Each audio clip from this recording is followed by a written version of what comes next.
My full name is Gary Devlin. I live in Bodmin Court in Lawfell, and I live by myself.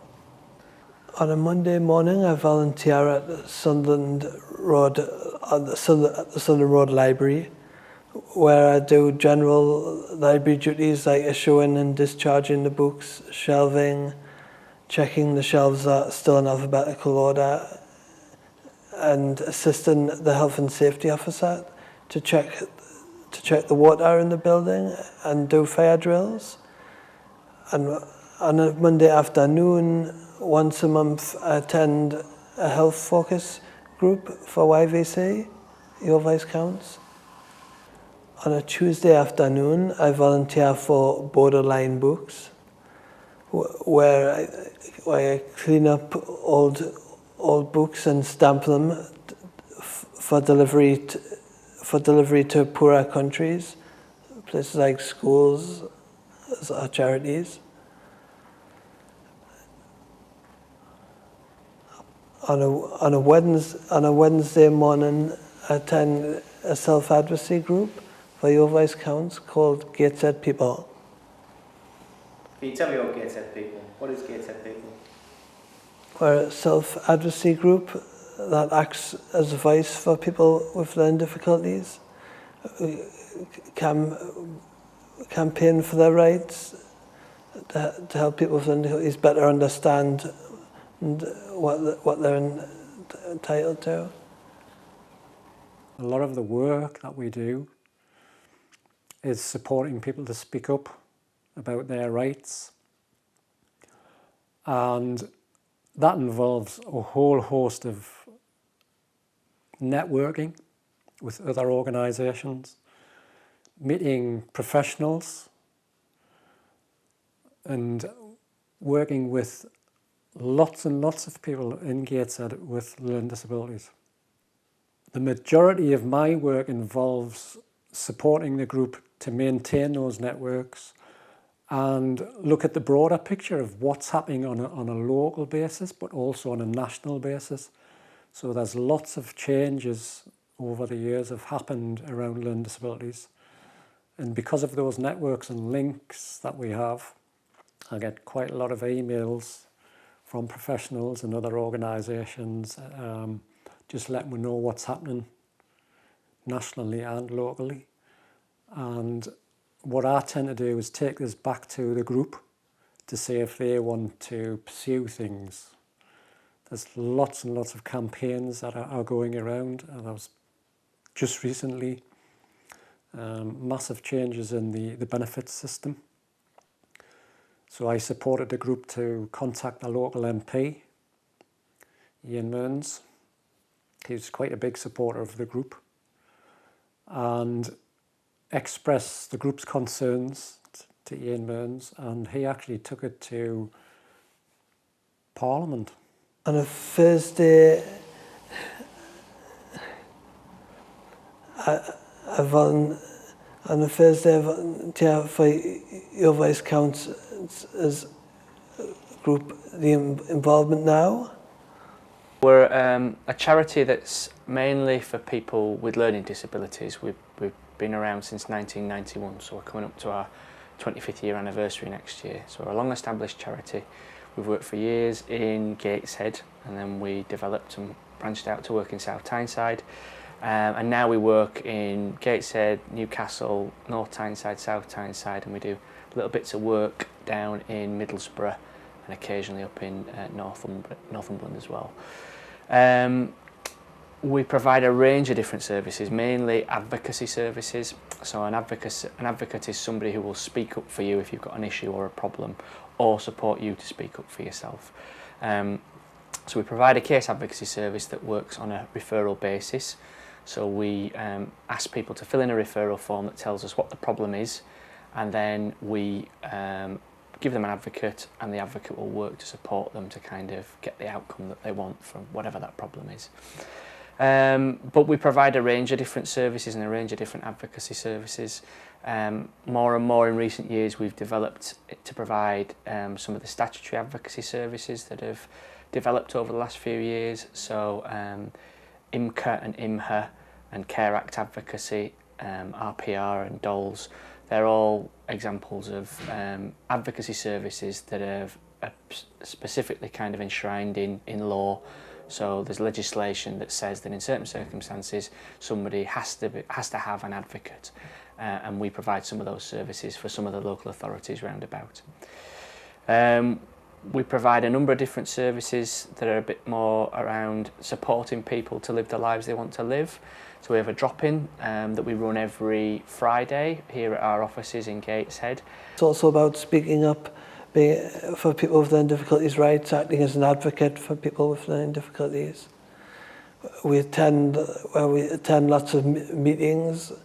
We go to schools and day centres and gather information about the different services people with learning difficulties use, like dentists, doctors, how they feel they're being treated. And we feed this back to a council meeting at Gateshead Civic, known as the Partnership Board. The Partnership Board's made up of a number of partner agencies.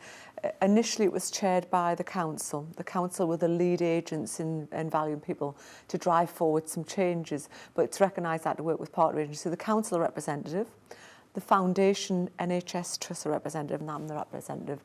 The Mental Health Trusts are represented, the independent sector are represented, but most importantly, the people of Gateshead who use services with their families and carers are represented as well. And it's about listening to the voice of people to say what did they want to see, what would make a difference to their lives, and supporting them within their chosen communities. So that's the purpose of the Partnership Board. Hello, my name's Alex Tate. I work for Your Voice Counts, and I'm involved with Help First, the Help First project. Help First is a drop-in service for adults with learning disabilities. The idea is that anyone can come to the drop-in to get support with a range of things. So it might be help to fill in forms, to make an appointment, to go along to an appointment, or just support to find out what's going on in the community and get more involved with the community. So it's for anyone with a learning disability who lives in Gateshead or South Tyneside. You don't have to make an appointment, you can just drop in. We have a drop-in that runs from our Your Voice Counts office on Swinburne Street on every Friday, 12 till 3. And we have a drop-in in South Tyneside at Ocean Road Community Centre, which runs from 10 till 12, and that's the first Thursday of every month. And we have a drop-in every other Tuesday at Trinity Centre on Gateshead High Street from 10 to 12. If you want to ring up and make an appointment, if you'd rather do that, you can ring 0191 478 6472. So the drop-ins are also supported by people with learning disabilities at times, and we've had people supporting focus groups, so gathering the views of people who've used the drop-ins to find out what their experience was like, what would make the drop-ins better. And Gary Devalin has been involved with running those focus groups. Well, being a member of two of YVC's groups already, I was already aware of the drop-in, so I knew where to go when I had some bother with my bus pass. I had a cracked bus pass, so I needed help filling out the form for a new one. And Joss was there when I popped in, and she basically helped us fill it out. I helped out at the Trinity Centre launch as part of a workshop we did. We did this exercise where we had a scenario. Someone with learning difficulties needed help with something, and we asked people what they would, in a series of questions, what they would do to help this person. And we pinned it on the wall. And did people take part in that, did they? Yeah, a few different people were taking part, yeah. On a Friday, I volunteer for the Mining Institute Library, which is very much like the old-fashioned idea of a library. It's a bit like a church building with high staircases and very detailed paintings. And there I do what's known as cataloguing. I type up a list of the contents of each of the books so they can keep a record of what's in every book. And do you enjoy that? I do. What do you enjoy about it? I enjoy the peaceful nature of it. I like knowing exactly what I'm doing, just being able to go in and get on with it, basically. The Mining Institute Library's got a big team of volunteers. I'm doing lots of work to do with cataloguing the collections and listing all of the many hundreds of documents that we've got here. If I tried to do it all myself, I think I'd be here until retirement and possibly beyond. So I quickly realised that the best way to do it was to bring in some help. So I get volunteers through the various volunteer centres, as well as people who perhaps just come into the building on a tour and then say, oh, I'd love to help, what is it I can do for you? So I've got people doing scanning of some of the archive documents, also people transcribing handwritten documents to try and make them more accessible and searchable by computer. And then people are also listing things like the maps, or they're preparing exhibitions and displays or giving tours, all sorts of things. But it's all towards making the collections more accessible and better listed, especially for all the inquiries that we get now from overseas. It's often people who can't actually come into the building and look through, say, 10 years of a newspaper themselves. They need somebody to actually do it for them here and then email them the scans of what the information is they find. Gary's great. He's working on some cataloguing papers that are within a book. So quite often I've got a whole series of books where the title is Coal Technology 1980 or Coal Technology 1979, and it tells you absolutely nothing about what's actually in the book. So what Gary's doing is he's typing out the contents pages with the names of the different papers and all the names of the authors, and he types that into Word, and then I copy paste it onto the main catalogue record, and that makes it searchable. And he does it with all the formatting that the cataloguers require. We're very particular in catalogue records exactly where all your full stops and forward slashes go, but he's picked that up really well, really quickly. And it means that I can just literally copy paste and it all goes in one piece. It's great. On a weekend, my weekends are normally free, but once a month there's sometimes a coffee morning organised by Friends Action North East, where people with learning difficulties can get together and have a coffee at Eldon Gardens in Eldon Square. Can you tell us a bit more about FAIN? FAIN's a charity that's set up to help people with learning difficulties find and build more friendships. And do you enjoy that? I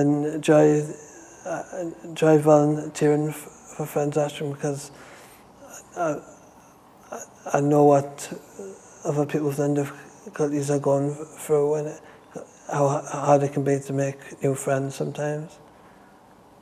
So do you find it rewarding? I do, yeah. I like being part of something that's bigger than myself as well. Gary was interested in volunteering and opportunities and work-based opportunities. So we asked Gary if he'd be interested in becoming a peer mentor, which he was, and he's been working with people that come onto the programme themselves. And with his first-hand knowledge around our programme and around some of the barriers maybe about accessing friendships and services, he made a great peer mentor and really supported the person he got paired up with to do lots of activities. I've been a part of Friends Action North East for a while now. I started as a friendship finder and transitioned into a friendship builder. It's like a buddy system where you get paired up with another learner with learning difficulties, and you go out and places with your buddy, whether it be for a coffee or trying new activities in the community. And do you like doing that? I do. Yeah. It's helped me a lot with my confidence. I like helping people who have been through the same things as they're going through.